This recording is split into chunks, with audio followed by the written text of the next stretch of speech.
Chapter 1. The Crime of Having an Opinion. Edinburgh, 1793. Thomas Muir was 30 years old, a lawyer by training, a radical by conviction, and a problem the British government had decided it could no longer tolerate. He had done something unforgivable. He had stood up in public and argued that ordinary people, not just landowners, not just aristocrats, not just men with enough property to matter to the state, should have the right to vote. He had distributed pamphlets by Thomas Paine. He had expressed admiration for the French Revolution at a moment when the British government viewed the French Revolution as a disease that needed to be quarantined before it crossed the Channel and infected everyone. He had organized. He had spoken. He had refused to stop. The trial lasted one day. The judge, Lord Braxfield, was a man who had already decided the verdict before the first witness opened his mouth, and who reportedly told a juror during a recess that he thought Muir was a dangerous criminal who deserved to be made an example of. The jury took no time at all. The sentence was 14 years transportation to Botany Bay, Australia, a punishment so extreme for the crime of political speech that even members of the British Parliament stood up and called it a scandal. It made no difference. The ship was already being prepared. What the British government did not understand, what governments never understand when they sentence a man to disappear, is that sending Thomas Muir to the other side of the world was not the end of his story. It was the beginning of it. Chapter 2. Botany Bay. The voyage to Australia took 8 months.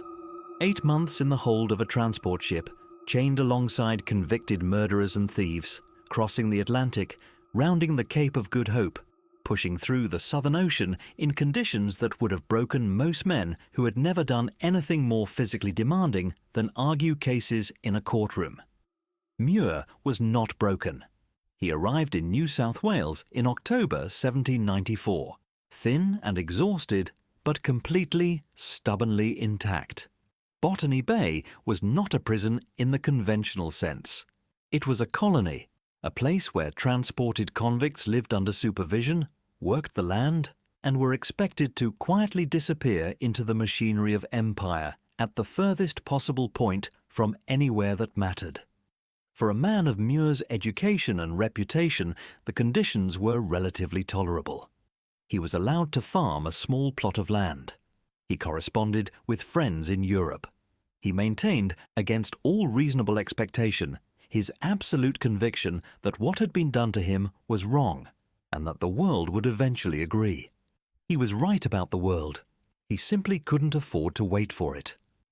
Chapter 3. The American Ship. February 1796.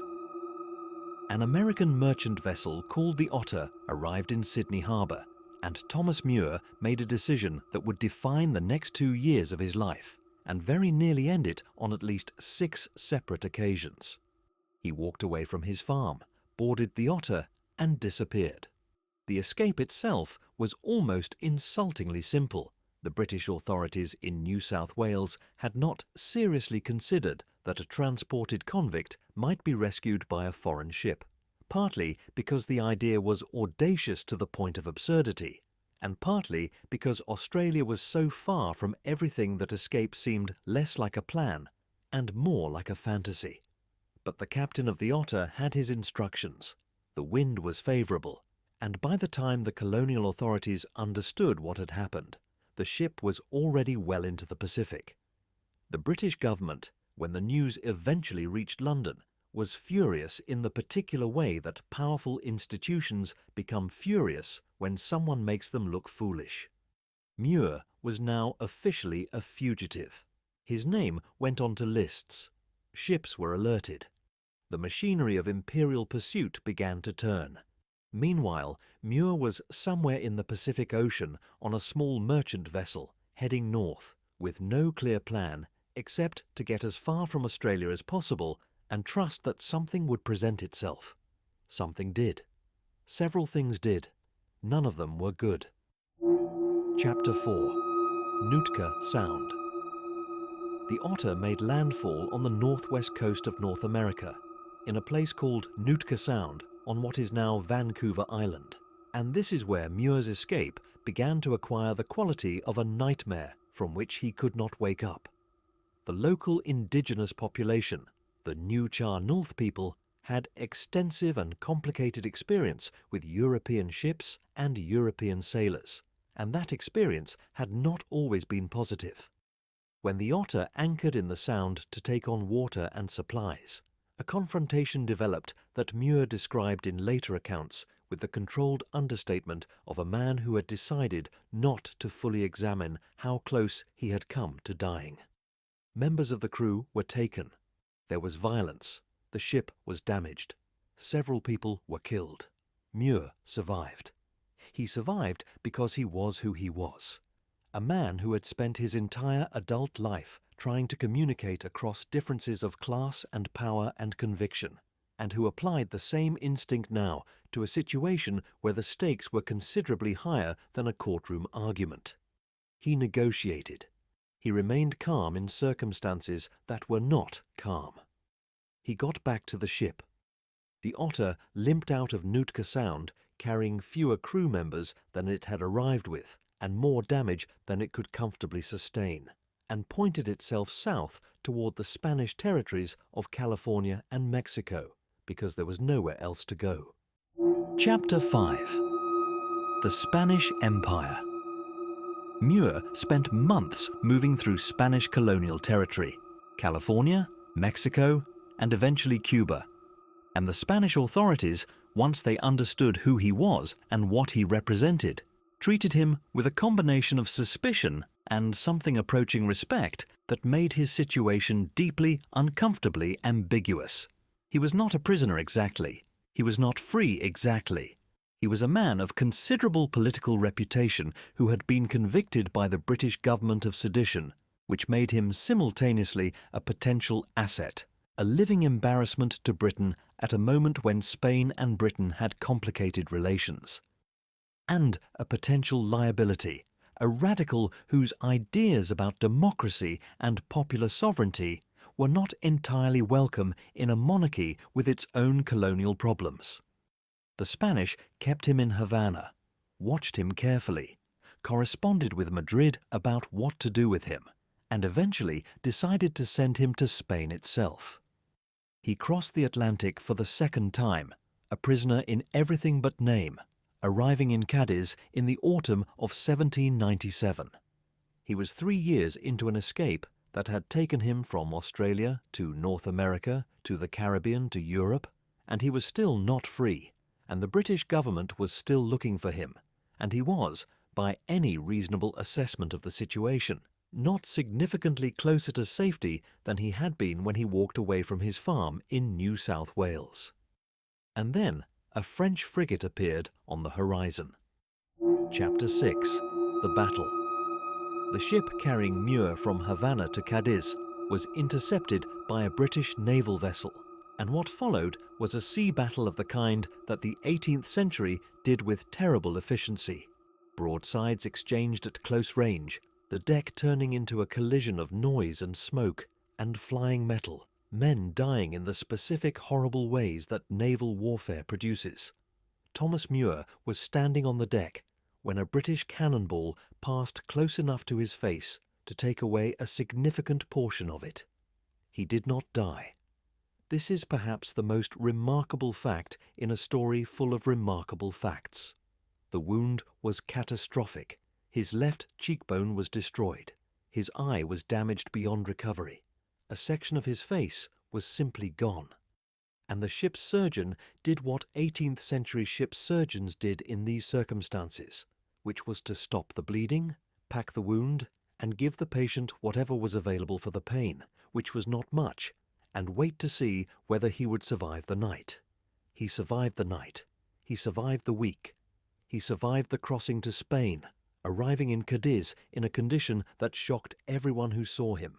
A man who had already survived shipwreck and indigenous captivity and imperial imprisonment now held together, as one contemporary account put it, by little more than stubbornness, and the apparent refusal of his body to accept what his circumstances clearly required of it. The Spanish, confronted with this situation, did something unexpected. They let him go. Chapter 7. Paris. France in 1798 was in the middle of the Directory, the chaotic, violent, brilliant, corrupt transitional government that existed between the Terror and Napoleon, a period when France was simultaneously fighting half of Europe, reinventing itself politically, and serving as a beacon for every radical and revolutionary and political exile on the continent who had nowhere else to go. Thomas Muir arrived in Paris in February 1798, travelling by land from Spain, his face partially reconstructed by Spanish surgeons, his health permanently damaged, his political conviction completely, absolutely intact. The Directory received him as a hero. This was not a small thing.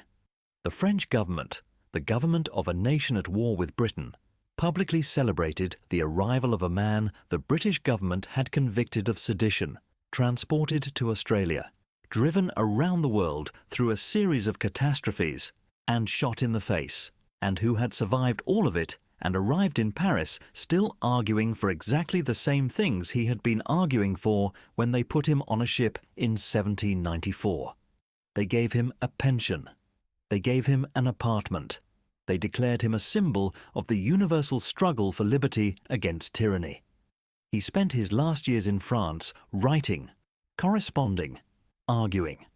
He was in contact with the United Irish Movement, with American Republicans, with French revolutionaries, with the entire transnational network of people who believed that the world could be organized differently and were willing to pay a significant personal price for that belief. He died in Chantilly in January 1799, at 33 years old, 4 years after walking away from a farm in Australia. The direct causes were the accumulated damage of the sea battle wound, the years of harsh conditions, the ocean crossings, the violence at Nootka Sound, the imprisonment in Cuba, the surgeries in Spain. But if you want the underlying cause, it is simpler than all of that. He refused to stop. Epilogue. The British government had sentenced Thomas Muir to disappear.